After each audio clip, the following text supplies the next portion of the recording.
Maayong gabi mga igsoon, hilabi na sa atong mga kaigsuonan karon nga na silang tagsa-tagsa ka panimalay no. Naana po ta karon mag-aawit ug magadayeg diha sa atong buhi nga Dios no, namang kay gibuhat sa man imong gigabisihan karon igsoon, paminaw lang ani nga mga kanta. Kay tungod ang Dios tagapaminaw sa imo. Ang Dios na kanunay sa matag usa kanato igsoon. Hallelujah.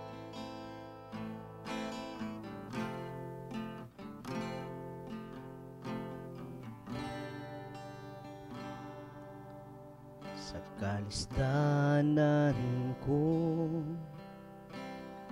kasakitan man kanimo Ginoo, magadul ako sa problema man, mga pagsulay walay laing sangpiton ko kundi ang ngalan mo Ginoo.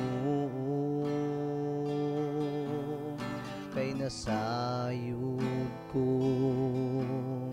pamatiun mo ako ug andam ka sa pagsapnay kanako Ginoo.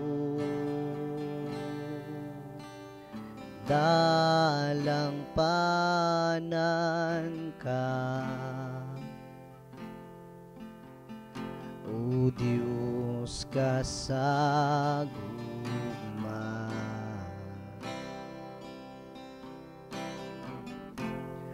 Ang kalinaw akong mabatunan sa imong kiliran, pagkabutan mo Ginoo, ikaw ang dalang panan ko.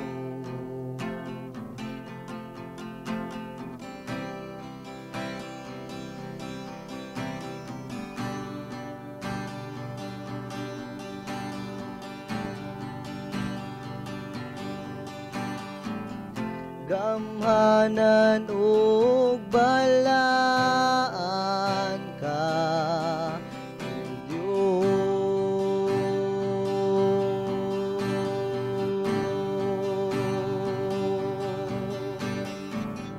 Gamhanan ug balaan ka, O Diyos.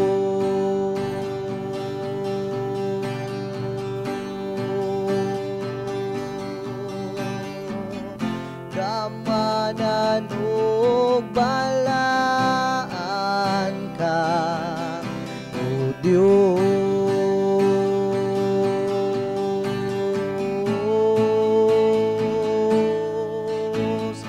Dalang panan ka, O Diyos kasaguma.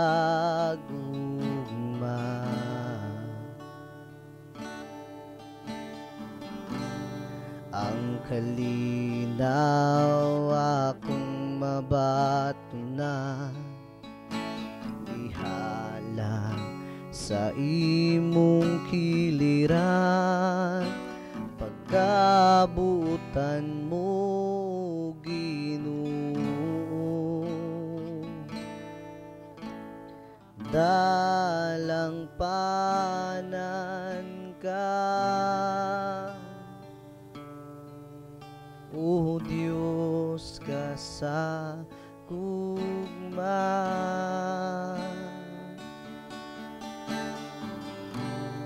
Ang kalinaw akong mabatunan,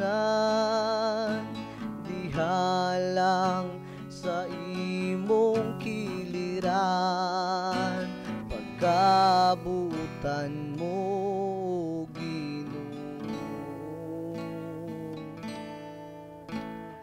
dalang panan ka, O Diyos kasaguma. gugma.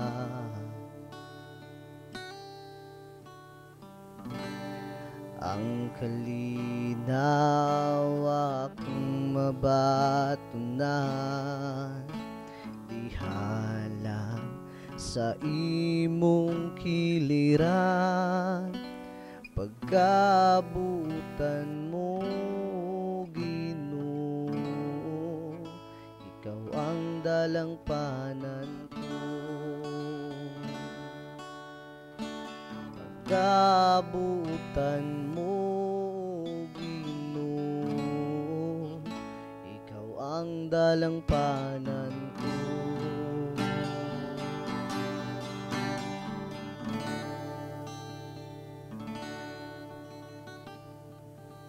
Salamat usab sa GSF, Glorious Christian Fellowship, no? Salamat sa Ginoo sa inyong suporta. Ang GSF saulog sa taud-taud na gid nga pag-celebrate sa anniversary this coming 28 mga igsoon, last Sunday of this month. Salamat sa Ginoo. Og salamat sab sa mga kaigsuonan, continuous ang trabaho karon sa church. Salamat sa Ginoo sa mga kaning naay mga kasing-kasing mga mutabang bisag walay sweldo. Talagsara na karon mga igsoon nga makakita kag mga tao nga magtrabaho nga walay sweldo. Mostly karon, no, kailangan magtrabaho na ay sweldo.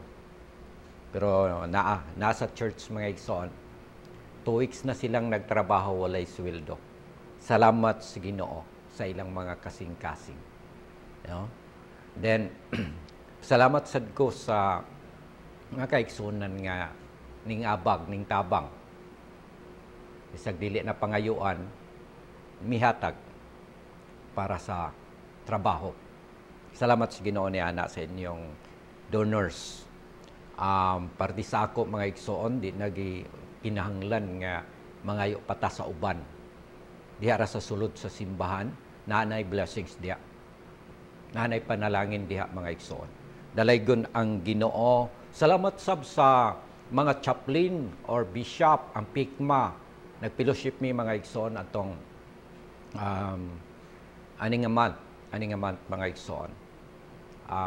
Salamat sa Ginoo nga adunay na-bless pud ta sa mga batan-on nga naga-commit sa pagpagamit diha sa Ginoo. Salamat sa Ginoo. Og mga bishop, chaplain o mga ministry sa radio ministry, television ministry, pagwali sa social media, salamat sa Ginoo sa inyong mga kinabuhi. Akong pasalamat pod kay Sir Frank ug Ate Nelly.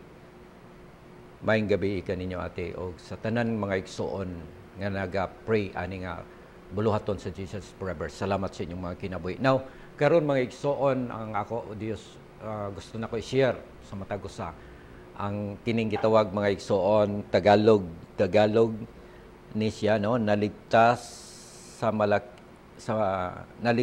malaking biyaya ng Dios.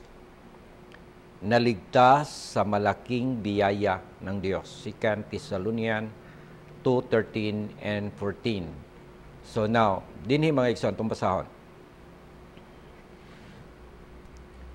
Apan kinahanglan gayud nga sa kanunay kami magahatag og mga pagpasalamat ngadto sa Dios tungod ka ninyo mga igsoon nga hinigugma sa Ginoo kay sukad pa sa sinugdan kamo gipili sa Dios aron mga luwas.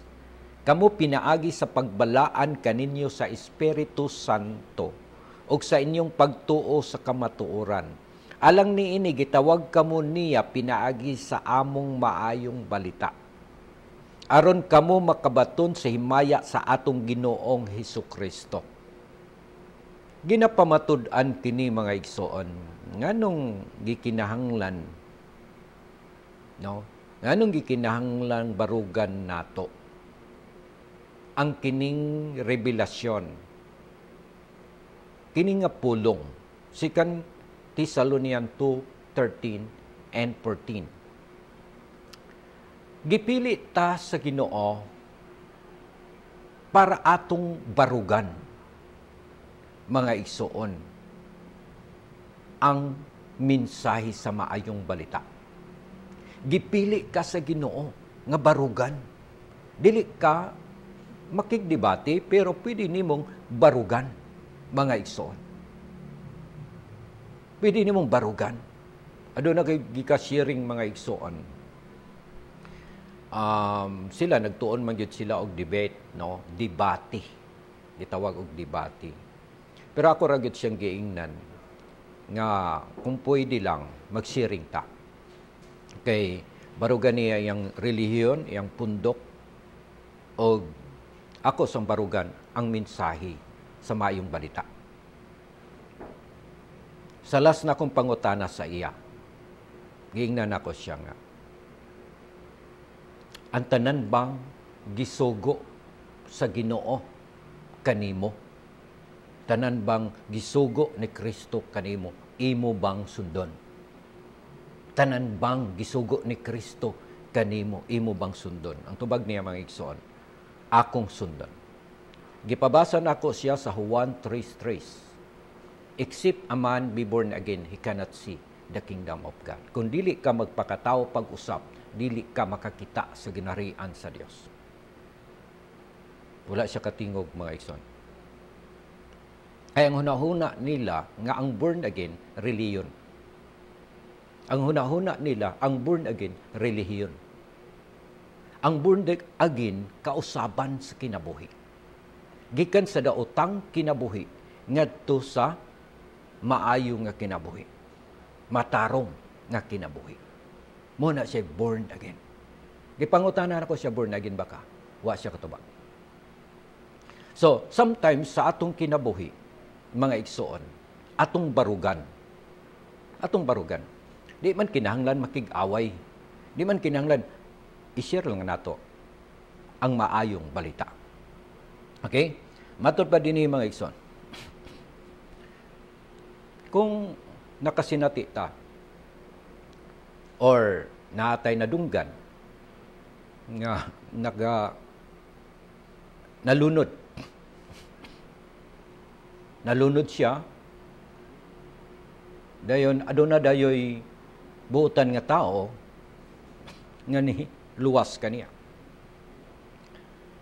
Unsa ka ang iyang isulti sa tao nga nagluwas kaniya?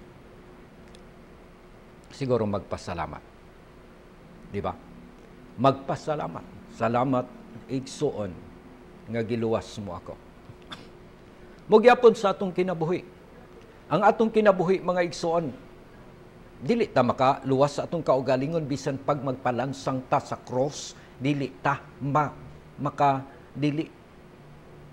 dili pa enough nga ilansan ta sa cross, maluwas ta. Bisan pagpakapinan pa sa atong maayong binuhatan. Bitaw nga gianhi si Jesus Christ dinhi sa kalibutan, kay dili ta kahimo ana, di ta kabuhat ana. Manang nag-ingon sa John 3:16, kay gihigugma sa Dios ang kalibutan ug tungod ni ana iyang gihatag ang iyang bugtong anak para si bisan kinsa nga mutuok kaniya dili malaglag kun dili makabaton sa kinabuhi nga walay katapusan. Ang mutuo. So mo na hinungdan mga igsuon nga dili makahimo ang tao sa pagluwas ang kaugalingon bisan pag mosulod pa siya tulo ngatos 5 ka reliyon. Ang kaluwasan diha lang kang Kristo. Ang kaluwasan, ang kasulbaran sa problema sa tao na alang kang Kristo. Mga igsoon. Sa Tagalog nagingon din, hindi isang bagay na nakukuha sa sariling pagsisikap. According to His Word, tayo ay makasasama sa kaluwalhatian ng ating Panginoong Hesukristo sa pamamagitan ng magandang balita. Okay? Na may mga taong doubts. Enough na ba ang akong kaluwasan pinaagi sa pagtuo? Enough na ba? Pero ang uban nagduha-duha pa. Wa pa'y siguro gihapon. No?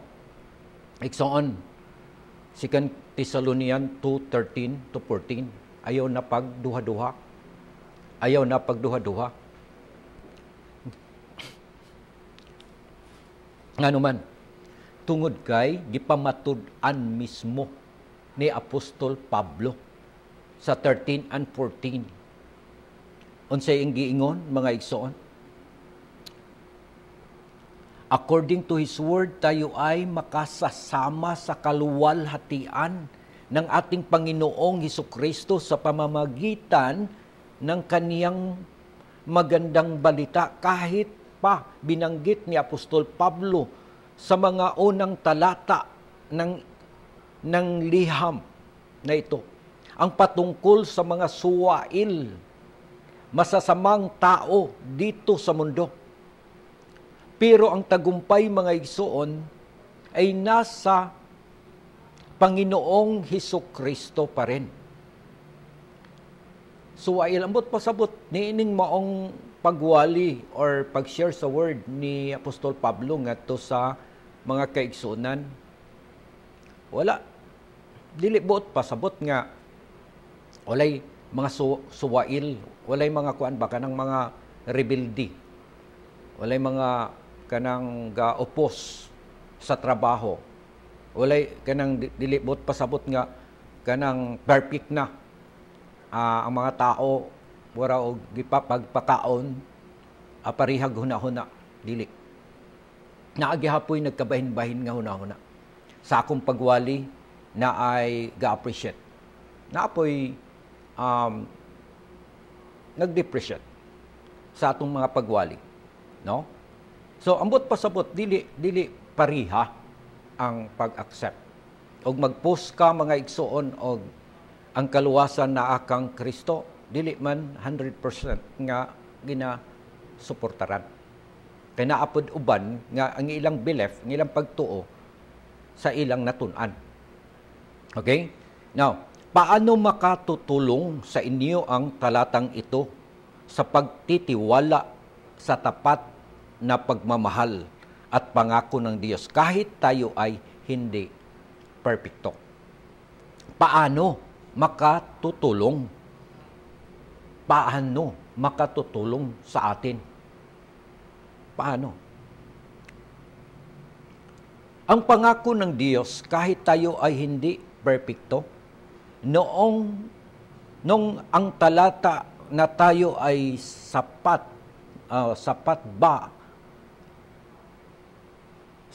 ba diha sa atong paglakaw sa pagtuo, ang biyaya ng ating Panginoon.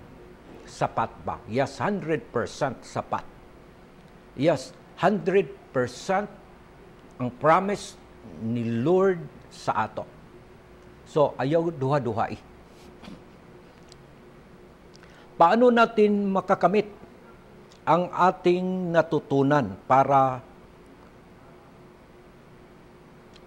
kontrahin ang mga accusation ng kaaway tungkol sa ating kaligtasan? Paano natin magagamit ang ating natutunan? So, kailangan gyud natong i-defer ang atong study. Mahitungod ni ini para imong mabarugan kung unsa ang imong nakatunan, mga igsoon. According to Ungers Bible, the Thessalonians were a cause for thanks. Nga naman, hinahanglan ang word, mga igsoon, ni Apostol Pablo ngadto sa Thessalonian, ani nga verse sa verse 13 to 14, it is about thanksgiving. It is about thanksgiving. Nga naman, because they were God's beloved and elect. In Ephesians chapter 1, 1-6, it is called divine election and foreordination. They were chosen to salvation and sanctification. They were chosen to salvation and sanctification. Mao ni siya ang gustong ipaabot ni Apostol Pablo dinhi sa Thessalonian.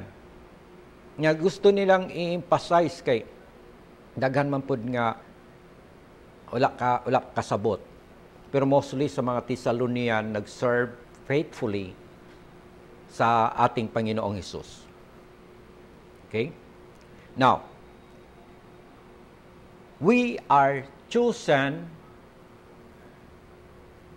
to salvation and sanctification. Gipili ta nga luwason og papuy-on nga putli. No nay pagpili sa Ginoo sa matag usa kanato. They were received under the preaching of Paul's gospel to obtain the glory of our Lord Jesus Christ, to be sharers of Christ's glory. So mo na siya'y pagpamatuod mga igsoon, di na ka dapat magduha-duha, di na ka dapat ang imong gituhuan sakto perfect mga igsoon, no? Ayaw na pag-doubts diya. Stay believing sa imong nahibaw-an karon, no? Padayon sa imong pagtuo. Kay gi-probe sa 2 Thessalonians chapter 2, 13 to 14. Kasama ka, kauban ka kang Kristo. Kung asa si Kristo tuwa ka, dili ka mabilin. Don't doubt, mga igsoon. Ayaw pagduha-duha, anak. Okay? Daw nag-ingon din mga igsoon sa Romans 8:17. The children share His treasure. The children share His treasure, and the children share His glory. We must also share His suffering of all God, for all God's gift to His Son is now yours too. Maimo usab mga igsoon kung ang treasures nga ato ra kung gihuna-huna mga igsoon is bahandi, kwarta, bulawan. Ang treasures manggod ani kining kung unsay nabotonan sa atong Ginoong Hesukristo mao manggod na ang atong sundon. Kung adto na may mga blessings and all these things shall be added, makabaton kag balay, yuta or kotse o unsa na diha ang imong nabatonan, added na siya mga igsoon sa Ginoo. Why? Because nag-serve ka sa iyaha, nag-alagad ka sa iyaha.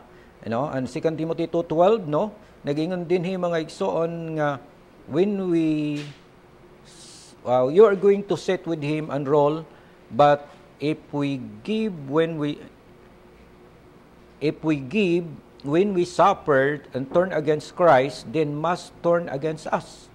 So do not think that our present service for Him is hard. We remember. Okay? So, naagyapon kapalit lagi. Dili kay sa imong pag-serve, sa imong pag-alagad sa Ginoo, nabuhat kag sala, aso luwas lang gyapon ka. Dili kailangan nimong nga hinulsulan kung aduna may kasipyatan. No? Kailangan i-recover nimo imong kaugalingon sama sa paglabas sa bisti, no? Paglabas sa atong bisti. Aduna lay pipila ka butang nang gusto na kong ipaabot, no? You are chosen according to Deuteronomy 7:6. No, you are chosen. Dayon, you are redeemed. Condition sa redeem is padayon, endurance, then faith and confession, then spiritual receptivity, then spiritual diligence, and spiritual cleansing.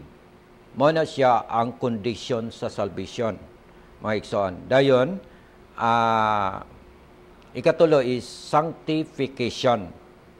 Sanctify them by the truth. Your word is truth. No? So, mo na siya ang gisulti, mga igsoon. And then, 2 Timothy 2:21, If you stay away from sin, you will be like one of these dishes made of purest gold, the very best in the house, so that Christ can use you for His highest purposes. So, ang unsa may gusto sa Ginoo nga ipaabot sa ato, stay away from sin. Now, stay away from sin. Para magamit ka sa highest purpose sa atong Ginoong Hesus Kristo. So, dalaygon ang Ginoo mga igsoon, wala natay panahon. God bless sa tanan nga nagsunod sa programa. God bless sa social media, sa YouTube, o sa tanan nga mga overseas followers, o sa mga naadinhi nga nagsunod sa programa. Ang tanan usab akong giawhag, kung wala pa ka nakadawat kay Jesus Christ nga personal nga Ginoo ug manluluwas sa imong kinabuhi, dawata pinaagi sa pagsabat sa pagampo.